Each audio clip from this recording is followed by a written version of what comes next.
Video में हम और आगे जानते हैं इवोल्यूशन से रिलेटेड एविडेंस के बारे में, जिसमें हमारा है आगे का एम्ब्रियोलॉजिकल एविडेंस। सबसे पहले ये समझते हैं कि एम्ब्रियोलॉजिकल एविडेंस का मतलब क्या है। इस एविडेंस में हम ये जानेंगे कि डिफरेंट टाइप्स के ऑर्गेनिज्म में एम्ब्रियो का जो डेवलपमेंट है उसमें किस तरीके की सिमिलरिटीज पाई जाती है। ये सारी चीजें हम समझने की कोशिश करेंगे।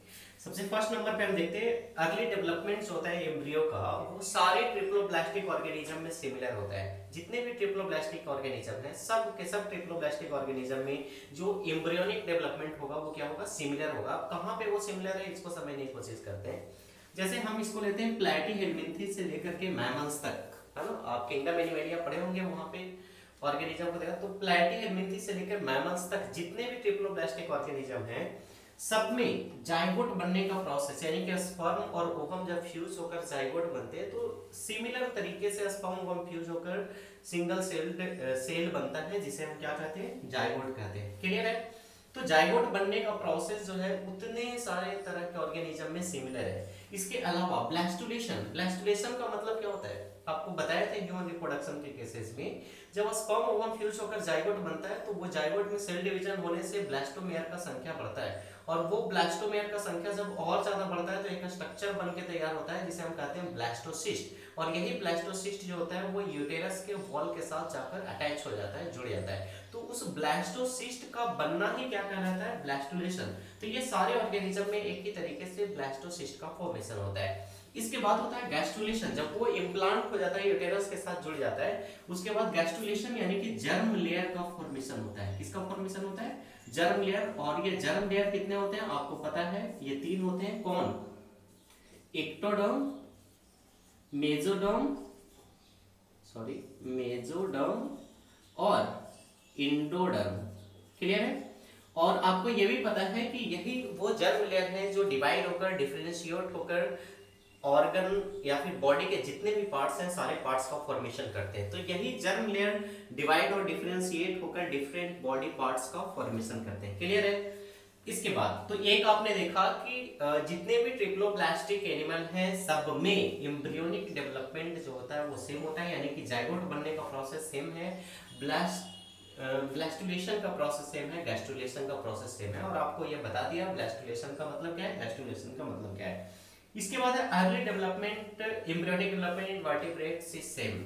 जैसे अगर सारे वर्टिब्रेट्स के एम्ब्रियो में आप देखेंगे, ठीक है, बाद में आने के बाद वो हट जाता है, रिमूव हो जाता है। क्लियर है। लेकिन सारे वर्टिब्रेट्स में टेल का फॉर्मेशन होता है, गिल स्लिट्स बनते हैं, आई का फॉर्मेशन सेम तरीके से होता है। जैसे इनकेस अगर आप फ्रॉग का एग्जांपल ले तो फ्रॉग में आप क्या देखेंगे, उसका जो टैडपोल होता है उस टैडपोल में टेल रहता है, बट एडल्ट होने के बाद वो क्या होता है, रिमूव हो जाता है ना। तो एम्ब्रियोनिक डेवलपमेंट में क्या होता है, सब में जितने भी वर्टिब्रेट्स हैं सब के एम्ब्रियो में टेल का फॉर्मेशन होता है। बाद में भले ही एडल्ट होने के बाद वो ना रहे लेकिन शुरुआत में रहता है। क्लियर है। गिल स्लिट्स भी बनते हैं शुरुआत में सबके सब एम्ब्रियो में, और आईज का फॉर्मेशन भी सेम तरीके का होता है। क्लियर है। इसके बाद तो ये दो चीजें आपने देखा एम्ब्रियोनिक एम्ब्रियोलॉजिकल एविडेंस में। पहला अर्ली डेवलपमेंट जो ट्रिप्लोब्लास्टिक एनिमल में होगा, जैसे जाइगोट का बनना, ब्लास्टुला का बनना, गैस्ट्रुला का बनना, ये सब सिमिलर होंगे। इसके बाद जितने भी वर्टिब्रेट्स होंगे उसमें एम्ब्रियोनिक डेवलपमेंट में ये सारे स्ट्रक्चर जो है वो सिमिलर फॉर्म होंगे, मिलते जुलते होंगे, है ना।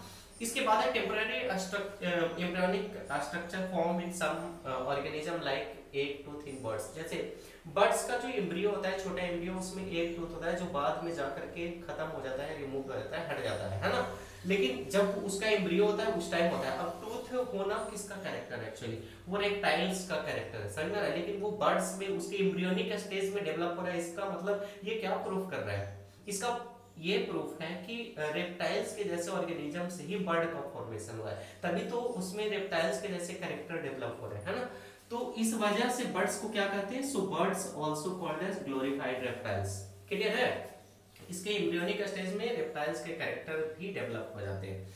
इसके बाद है रिकैपिचुलेशन थ्योरी। ये क्या कहता है, इसका कहना ये है कि जो जनरल कैरेक्टर होता है वो पहले अपीयर होता है। स्पेशल कैरेक्टर बाद में अपीयर होता है। जैसे आप अगर मैमल्स के बारे में ले तो मैमल्स का स्पेशल कैरेक्टर क्या है? मैमल्स का स्पेशल कैरेक्टर है कि इसमें हेयर है। सारे ऑर्गेनिज्म मैमल्स को छोड़कर दूसरे ऑर्गेनिज्म में हेयर नहीं होते, तो ये स्पेशल कैरेक्टर है जो बाद में इंप्रूव हुआ है। क्लियर है? जैसे मैमल्स मोस्ट एडवांस्ड एनिमल है और इसमें हेयर है, इससे पहले जो भी ऑर्गेनिज्म है उसमें हेयर नहीं है, तो हेयर क्या हो गया? स्पेशल कैरेक्टर हो गया। बट ये स्पेशल कैरेक्टर पहले डेवलप नहीं हो रहा है, ये बाद में डेवलप हो रहा है। क्लियर? तो ये थ्योरी क्या कहता है? जनरल स्ट्रक्चर डेवलप फर्स्ट, यानी कि जो सामान्य स्ट्रक्चर है, जो सब में कॉमन स्ट्रक्चर है, वो पहले डेवलप होता है और स्पेशल स्ट्रक्चर बाद में डेवलप होता है। जैसे अगर हम जितने भी ऑर्गेनिज्म है डिफरेंट टाइप्स के, सब में देखें तो जैसे स्पाइनल कॉर्ड है, ब्रेन है, एक्सियल स्केलेटन है, तो ये सारी चीजें पहले फॉर्म होती है, इसके बाद स्पेशल कैरेक्टर, जैसे हम बर्ड्स के केसेस में देखें फीदर्स,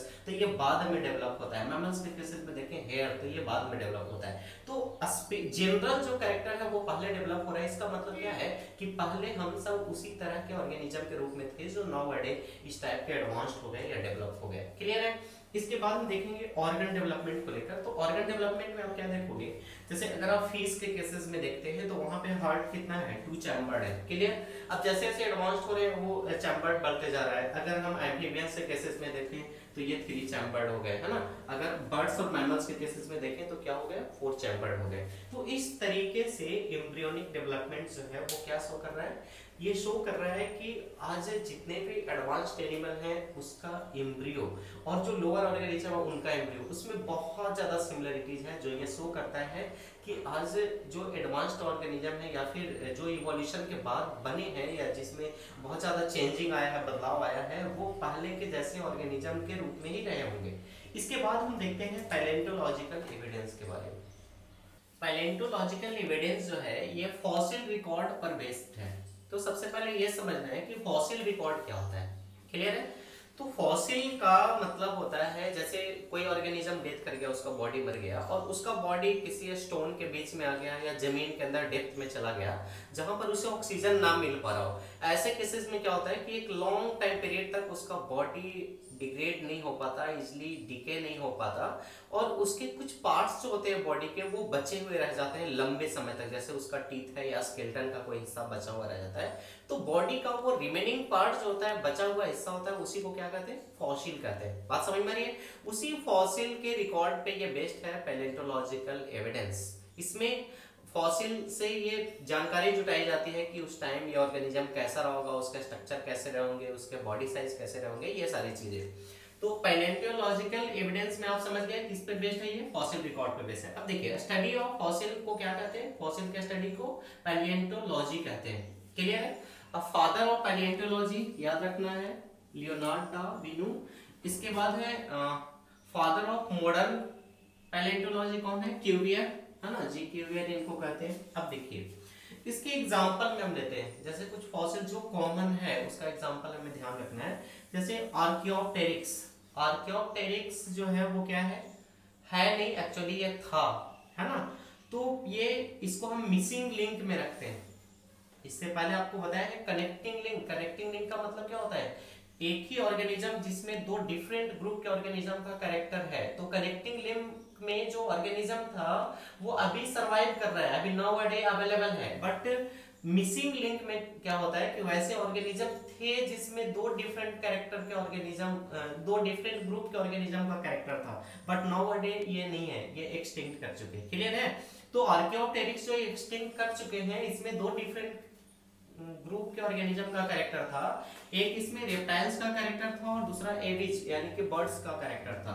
रेप्टाइल्स का क्या कैरेक्टर था? जैसे इसमें टीथ था, क्लास था, ये सारी चीजें। बर्ड्स का क्या कैरेक्टर था? जैसे इसका बीक, चोंच या विंग्स, है ना, 3 फिंगर। तो ये सब जो कैरेक्टर इसमें थे इस ऑर्गेनिज्म में, रेप्टाइल्स का भी था और एविज का भी था। इसका फॉसिल रिकॉर्ड है। अब देखिए इसके बाद हॉर्स का बहुत सारे अलग अलग एज ग्रुप में अलग अलग टाइम का हमारे पास फॉसिल है और इस बेस्ड इससे रिलेटेड हम हॉर्स का पूरा इवोल्यूशन स्टडी कर सकते हैं, जो कि आपके सिलेबस में पढ़ना है, तो थोड़ा सा इसको हम समझते हैं।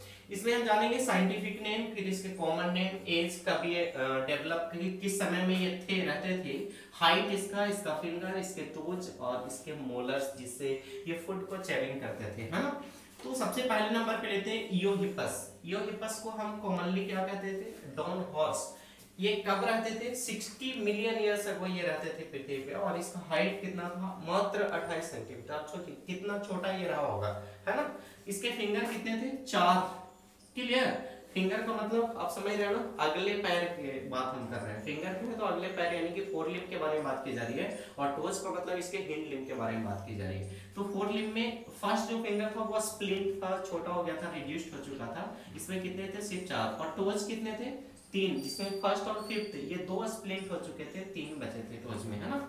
मोलर जो थे स्मॉल, और क्राउन छोटा था और क्राउन के जैसा था, ग्राइंडिंग टिथ, इसको है ना ये पीस सकता था फूड आइटम को इजिली।